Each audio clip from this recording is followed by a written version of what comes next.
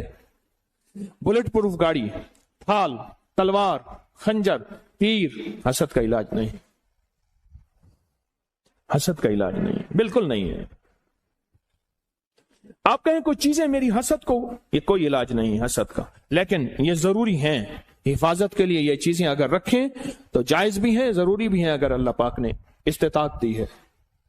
حفاظت کے اسباب کا اختیار کرنا اس دنیا میں بہت ضروری ہے. آسمانی نظام ہے اس کا علاج حسد، زمینی نظام میں حسد کا علاج نہیں ہے. کیوں؟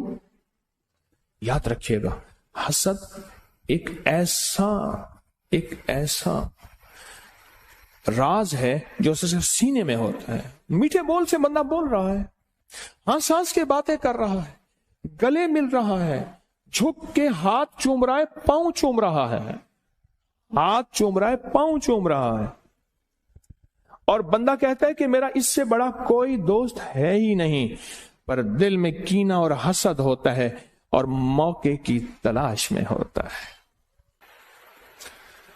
حسد ہماری زندگی میں چلے گا اور اس کی حفاظت یا حفیظ و یا سلام، 11 بار اس کی حفاظت